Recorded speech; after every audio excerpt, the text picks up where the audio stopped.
Asibiro Yasuna Akulora ni komanda jaler Atingo bada Tanyisi mar surrender. Agoni Ruoth ni erokamano e thuolo ma kawuono ma Nyasaye otimo maber. Walam Nyasaye ka wawinjo kuome. Wagoni ni erokamano Nyasach polo kod piny. Nyasaye marambi mar kedo mar loyo mar nditi. Ruodho umbe lwenje Nyasach Ibrahim, Isaka kod Jakobo. E thuolo ni Nyasach kwe yudo duong' kiwuoyo kodwa. Kendo Nyasachwa mi wawinjo malach kuom wachni mangima. Kech tiend weche ni ko el kendo ko ler Nyasaye to kelo ng'eyo kendo kelo lokruok kendo kelo resruok ne joma winjo kendo neno. Erokamano Nyasaye maduong' kuom nyalo gi teko gi loch mar badi. Nyasachwa chakodo nikech in Alfa kod Omega. Mi nyingi duong' Nyasaye kuom wecheni duto mise iko mondo winji kuomi e nying loch mar Yesu Kristo wakwayo. Amen. Dwani wasomo wach Nyasaye.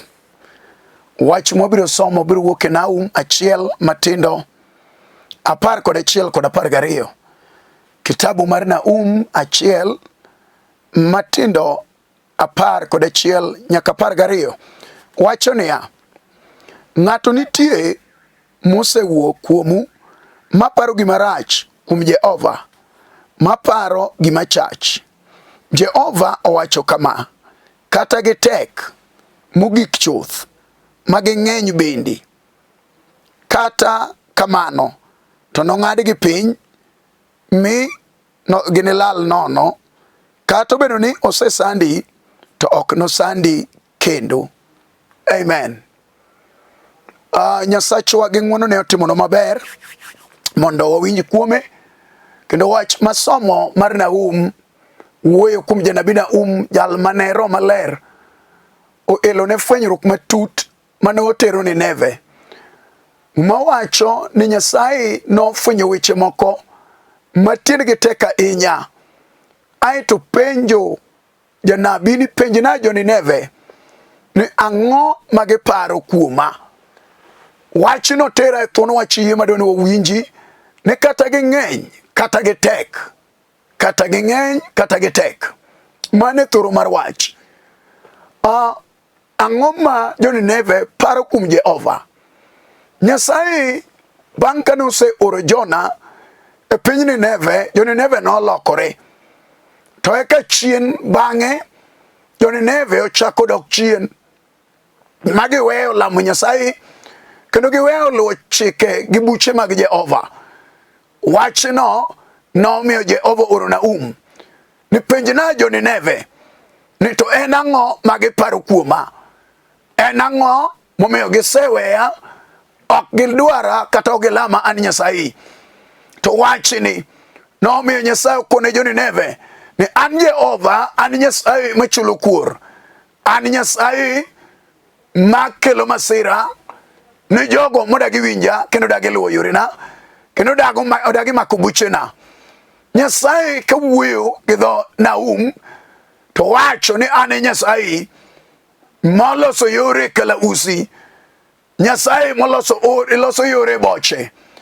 Nyasaye mobede kom duong'. Nyasaye manigi duoko mar wach ka wach kata lweny ka lweny.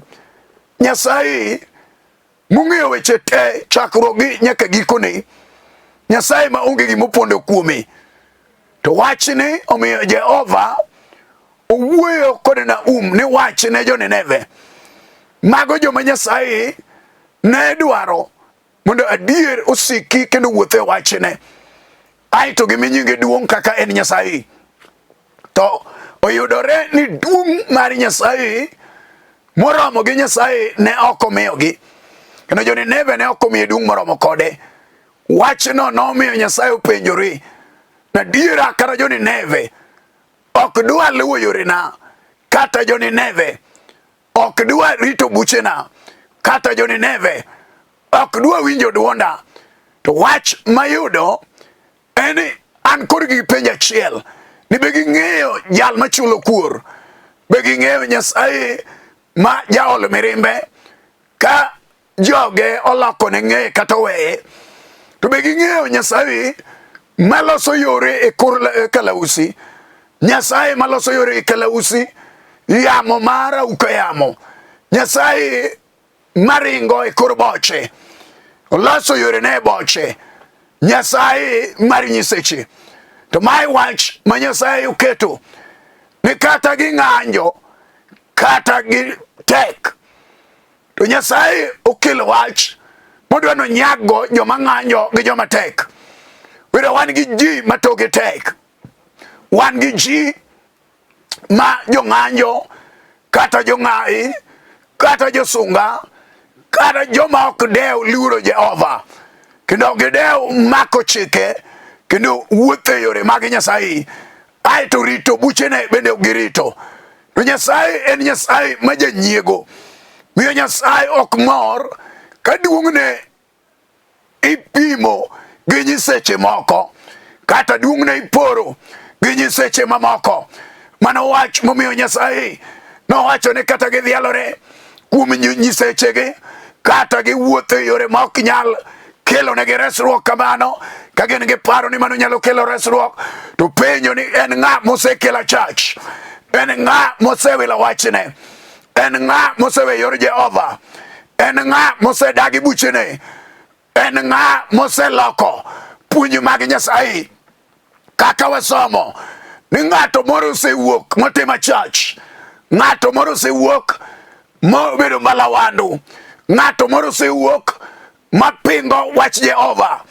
Nyasaye mochwe gode ga ore gi nembe, Nyasaye manitie mosiko manyaka chieng', Nyasaye mabade tek mar loch, Nyasaye manoketo e nam na Israel, Nyasaye manoyawo polo aeto pidho Israel higni 40, Nyasaye manomiyo wasik Israel loko ng'egi na oganda jo Nyasaye, Nyasaye manogolo Israel e piny Misri gi bato morie, Nyasaye manomiyo Farao kuna dier jal makedo go ok aked gi Musa wuod Amram, to akedo gi lwet Nyasaye maratego.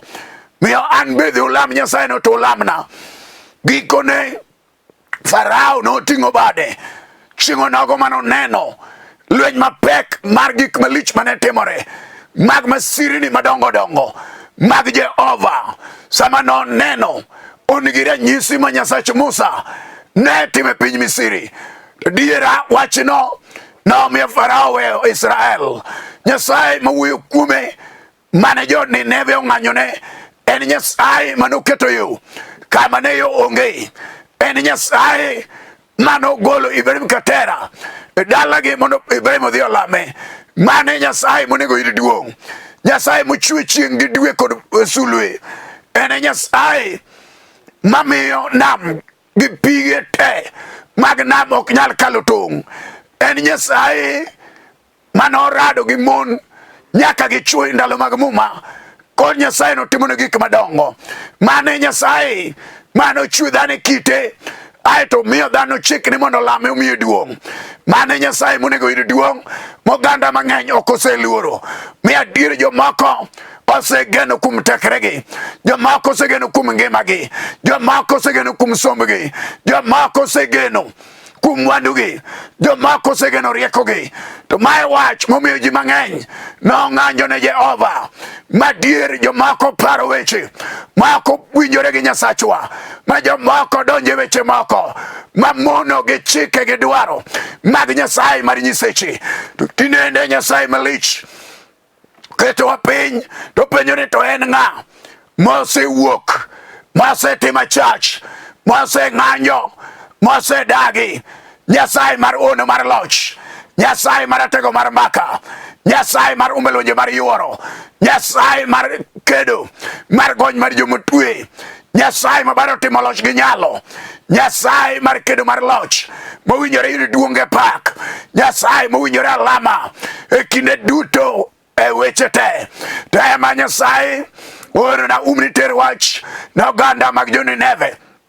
Penjgi niya, be ging'eyo Nyasaye mowinjore lamo? To mar ang'o ok ginyal lame? To mar ang'o ok ginyal dhiale? To mar ang'o ok ginyal miye duong'? Mae wach manomiyo mirimb Jehova no oa e piny Nineve to penjona neno ka jomoko wuok matimo machach, modagi mako buchena, odagi wuotho yorena, odagi rito chikena, to wachno kelo mirima e piny Nineve ndalo janabi Nahum.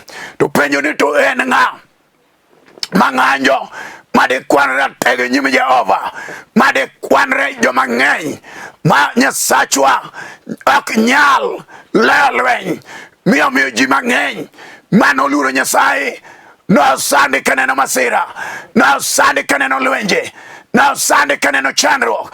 To mae momiyo Nyasaye ne wuoyo kuom oganda mag jo-Juda, joma noneno lweny mapek, ka joma ne sandogi ong'anjo, ka joma goyogi kedo kodgi nong'anjo nyime Jehova, ka gidagi luoro Nyasaye, ka gikono ne Nyasaye ne ok nyal reso joka Juda e lwet oganda mag jo-Nineve.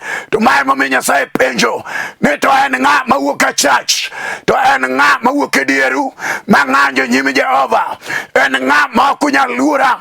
An Nyasaye mowinjore gi duong', an Nyasaye mowinjore gi pak, an Nyasaye mowinjore gi dhial.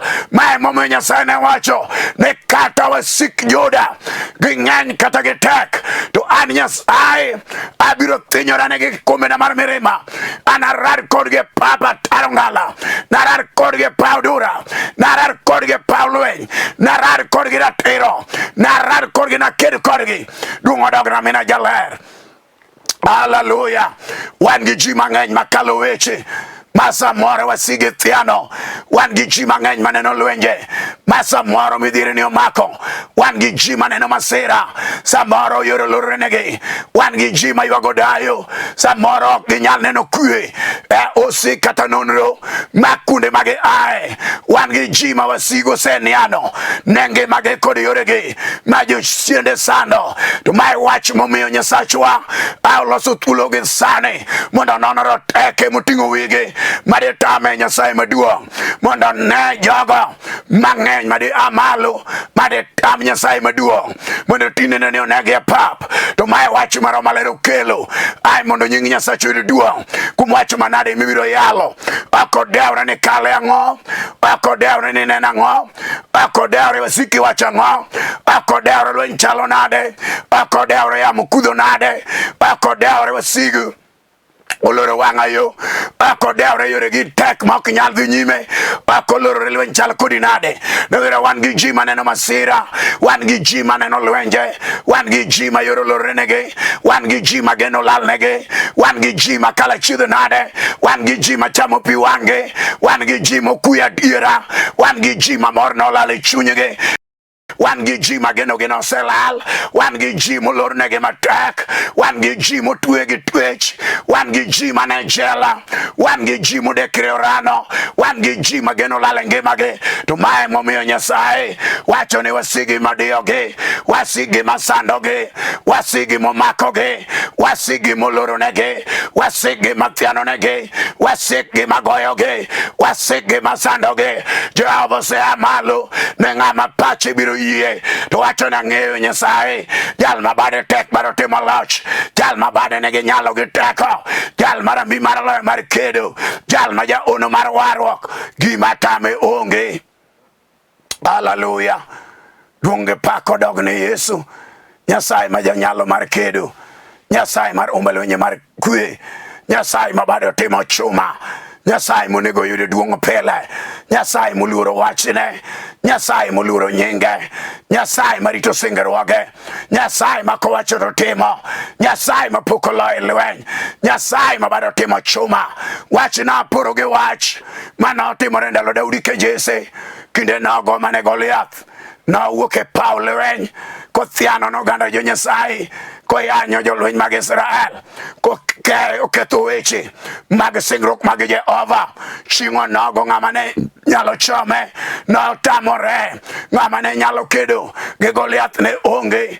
To thuon mar Daudi ke Jesse, jal ma chunye Nyasaye pong'o gi ng'wono, jal ma chunye Ruoth owalo kendo wiro ngimane, jal man gi yie malich miwuoro, yie mare noago piny sama noneno gik ma Jehova timone e ngimane korawero dongo. Chieng' onogo nowachone adiera, jal mathiano e nyim jo-Israel, joma ler mag Israel ma Nyasach gi ngima, Nyasaye monego yud duong' e nyim Lolwe nyime kedo, iluonge Ruodh umbe lwenjeno.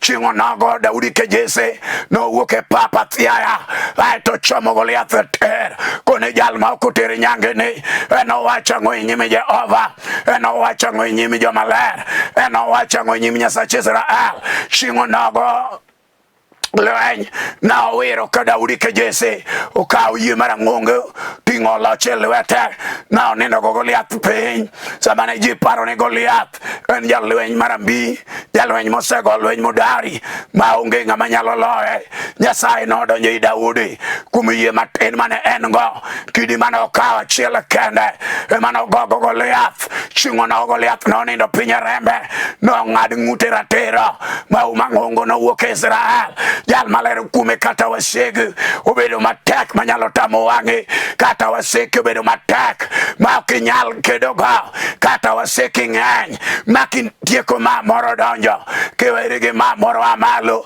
kama rumo ma otucho, kata ging'eny ka kuyo mane dho nam, kata ging'eny ka kich. Wach milero mar Jehova ma Nyasaye nokelo ne jo-Juda chieng' onogo moganda Nineve noramo kedo gi jo-Juda. Wachno nigi teko, nigi loch, wachno nigi nyalo, nigi duong', wachno nigi dwoko ne chunje, kata obed ng'ama geno ne olal, ma jolweny orome rangach ma ae, ma lweny orome keny ma en tie, ma keny ma en tie onge gi kwe, lweny orome okinyi gotieno, lweny goye kinde gi chwore, lweny goye rangach manotede, lweny goye gi dhako manokendo. Wachno ok miye kwe, wachno chando chunye, wachno miyo pi wang'e chwer, wachno miyo fundo ae ode, wachne momiyo Nyasachwa wacho ni kata wasiki ng'eny, Jehova bade lach gi loch gi teko, nitie nyalo gi geno ne joma chunygi oyawre maneno lweny machome, to wacho ni lweny ne ok anyal goyo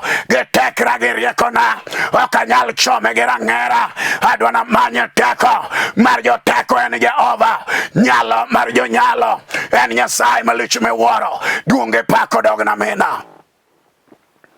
Kata ging'eny, kata gitek, onge gima tek matamo Nyasaye. Chieng' moro Nyasaye penjo Ibrahim Katera ni Ibrahim makatera, be nitie gima tek maditama an Nyasaye. Chieng' moro Nyasaye kawuoyo gi Jeremia ni Jeremia wuod Elekia, be nitie gima tek maditama an Jehova. Chieng' moro ka Nyasaye wuoyo kendo gi Elizabeth gi Maria, penjo ni to be nitie gima tek maditam Nyasaye, to wacho ni to te nyalore ne ng'ama oyie kawuono kuom Nyasaye maduong'.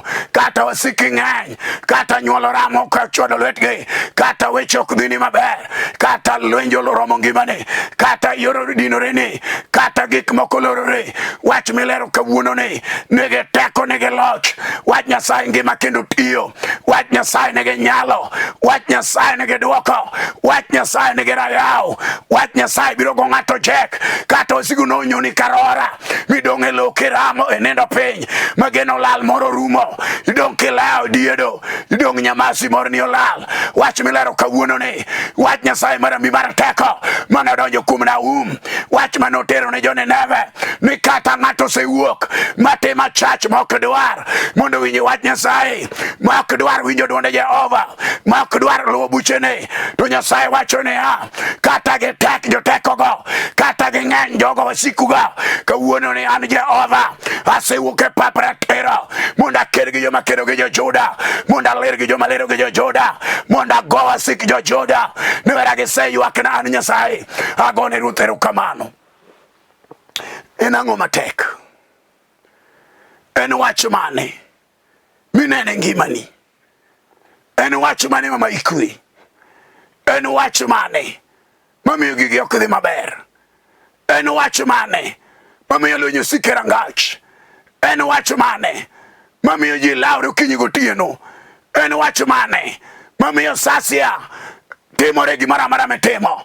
Wira wasigo dagi, wan gi jomo niang' negi gi bilo, wan gi jomo niang' negi wasigi, wan gi jomo niang' negi gi ndagla, wan gi jomo niang' negi chunje magalagala, wan gi jomo niang' negi jugi mag choki mag wiye manosenindo, aeto chiro tugo lweny. To mae wach milero kuom Nyasaye malich mar nengo, Nyasaye man gi teko gi loch, Nyasaye mapok olo, Nyasaye manomiyo wasik Joshua ka Nun noninde badgi, noninde remgi e piny Kanaan, Nyasaye manomiyo inga mar Jeriko nogore piny ka piny neno. Wadhiale Nyasaye maduong' manowacho ne Nahum niya, kata wasigu ng'eny, kata gin rateke, kata gigo lweny pile, kata gin gige lweny madongo dongo, an Nyasaye maduong', onge gir lweny moseloya, onge lweny moselosi manyalo loya an Jehova, onge gir lweny mosea piny manyalo kedo kod an Jehova. Duonge pak odog na mina. En ang'o machando chunyi? En ang'o mama ikwe? En ang'o magore gi ngimani? En ang'o moloro ni wang'a yore? En ang'o mamiyo gigi ok dhi maber? En ang'o mamiyo an ipodho? Kata wasigu mathiro gik miloko obedo mang'eny machalo kuoyo, kata wasiki mag ohala makichako to gidade lweti, sigu makedo gi awi mar gwethni mar dongo. Wach milero gi sani ni kata wasigu go ng'eny, kata ne gitamo jonyuol, aeto gigoyo kuom nyithindo, nyithindo bende giloro negi. Wach milero negi teko, wach milero negi loch, wach milero negi duoko, wach milero negi nyalo, wach milero kelo geno, wach milero yaw yore, wach milero golo ji pidh yugi, wach milero golo ng'ate dong', wach milero golo ng'ate kwamo, wach milero golo ng'ate siko, wach milero golo ng'ate twech, wach migolo lwero, golo ng'ate kung magalagala. Wach Nyasaye maler, duonge pak odog ne Jehova. Okodewre ni kale ang'o, okodewre ni neno ang'o, okodewre ang'o matimi, okodewre wasigu thiano nade, okodewre jachalo nade, kata obedo dekre mag chunje mag tuoche ma onore koni gi koni, kama rumo moro osieko, kama ithiedho moro amalo. Wach milero negi teko, wach Nyasaye mangima, en wach makor, wach machango tuoche, wach ma jachien oluoro, wach man gi dwoko gi geno. Mane wach ma Yesu kelo. Iwinjo nade gi sani? Ere wach ma chunyi ong'ado, kata wasiki ng'eny, kata giramo, kata gichwado lwetgi, kata gikalaki, kata giloro wang' yore, kata gimako gigi, kata gimako nyithindo, kata gimako dongo mari, kata giloro rangi. Wach Yesu ngima, wach Yesu nigi teko, wach Yesu nigi loch, wach Yesu nigi duoko, wach Yesu nigi nyalo, wach Yesu nigi gweth, wach Yesu ting'o ono, wach Yesu ting'o nyalo, wach Yesu ting'o kwe, wach Yesu ja Nazareth oromo yudo duong' manyaka chieng'. Yawe chunyi koro kum wach manade mineno ka tekno, yawe chunyi koro kum wach manade mineno kolorore no, yawe chunyi koro kum wach manade mineno kogore matek, yawe chunyi koro kum wach manade mineno ka jachino ochwoye koki. Wach milero mar Yesu nigi mach gi teko, en nyundo matoyo, en mach mawang'o, en rayaw mayaw, en geno makelo geno ne joma geno lal negi. Duonge pak odog na mina. Hallelujah, glory. Hallelujah sana. Hallelujah Raboni. Hallelujah Simba Jakayuda. Hallelujah Manuela. Mumalero ne ya ni kata ging'eny, kata gitek, jogo ok negi kendo, kata giramo, kata gichwado lwetgi, ok ni chaki negi kendo, kata githiano, kata giloro ni wang'ayo, kata gitamie somo, kata gitamie dhi nyime, kata gitamie dongo. Wach Nyasaye milero, wach no nigi teko, wach no nigi nyalo, wach no nigi duoko. Wach ni Jehova Nyasachwa oseteme moyo ni wach no nigi loch, nigi nyalo, nigi teko, nigi rayaw, nigi gwethne, nigi hawi, nigi duoko mag weche te. Kaka yie kuom Yesu omina ratego, jal manowacho niya, jomineno go ok ni chaki negi kendo, wasiki go ok ni chaki ne kendo, lweny no ok nochako bi kendo, masira ma jabiro pile no ok nochako tugre kendo. Ne ng'ama oringo kuom Nyasaye kinde lwanda ma ji pondoe.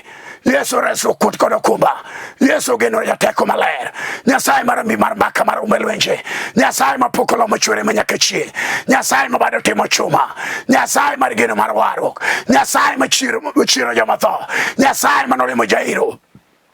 Hallelujah. Wero ka nyar Jairo weche tek. Wasigu nindo kod nyar lo. Chieng'o nogo Yesu no chiro nyar Jairo. Nyasaye modonjo Bethania lagi Lazaro. Chieng'o nogo Lazaro no ninde liel.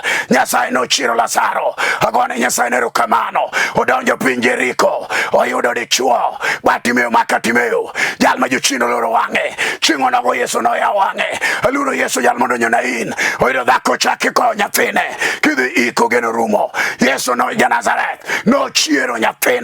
Agone Ruoth erokamano. En wacho mane ma chunyi neno? En tuo mane ma chunyi neno? En lweny mane ma chunyi neno? En yamo mane magore gi ngimani? En wasigu manchal nade? Bende giaye bwo nam? Bende giaye liete? Bende giaye wiye? Bende giaye chunye magalagala? Bende gin wasigu mago bura adiere dala ediere depo iyo juok wach Nyasaye milero kata gik ma ji romogo e bombe mamiyo ng'ato geno lalne, mamiyo ng'ato ok nyal endelea, mamiyo ng'ato lweny oloyo, mamiyo ng'ato moro lalne, mamiyo ng'ato geno mar chunye wasigu lorone. Adwa ni kawe yie mondo lam kodi Nyasaye. Adwa ni kawe yie mondo lam kodi Nyasaye nyiseche. Adwa ni kawe yie mondo irad gi Nyasaye maduong'. Jehova wacho niya, kata ging'eny kata gitek, an Jehova abiro tieko gi te. An Jehova abiro loni lweny. An Jehova abiro chango tuocheni. An Jehova abiro golo wasigu. An Jehova abiro kalo kodi masira. Kata kala mantiu mar umar tho. Nyasaye nitie mondo kal kodi. Kiyie to alam kodi Nyasaye. Nyasaye marambi mar mbaka. Jehova jaler mar Israel. Duonge pako dogone manyaka chieng'. E nying Yesu Kristo. Go chungi walam. Jehova Nyasaye mar kedo mar loyo. Amina jakondo mula. Raboni Ruoth warruok. Jaler mar Kalvari. Nyalo gi teko gi loch. Ose yudo duong' kuomi. Ya malo ne jal ma wasike. Osebedo ka ng'eny kendo tek. Lone wasigu. Ichang tuochene. Iyawne yore molor. Igonye teko mag jochiende. Igole lal magalagala. Igole twich mag chunje. Igole ura gi tora. Igole kuom gi yembe. Igole Nyasachwa e twich mag remo mag chien mondo ne teko gi loyni gi nyaloni e temna ng'wono kod kech e nying Yesu Kristo akwayo. Amen. Agone Ruoth erokamano ne thuolo mwagikeno. An ma wuoyo kod en Pastor ALFRED ODOYO. Antie e piny Kibera kamoro ni Karanja kanye ma Nyasaye oketa alande wach Nyasaye ka thuolo gi ng'wono ma Nyasachwa timo. Otimo ni ng'wono. Orwaki mondo ibi wachokre wami nying Nyasaye duong'. Ka in gi dwaro be in thuolo inyalo go simo mondo lam kodi Nyasaye kuom wach manade ma Nyasachwa okete chunyi kendo ngimani mondo nyinge duong' ka miyo nyinge duong'. Onge gima tamo Nyasachwa. Nyasaye nyalo duto. Nyasaye mondo gwedhi. Nyasaye mondo ting'i malo e kindeni mag nyasi ma Christmas. Nyasachwa nowalo Yesu. We Yesu nyuole chunyi ka nying Yesu yudo duong'. E nying Yesu Kristo akwayo. Amen. Amen. Shalom. Asibiro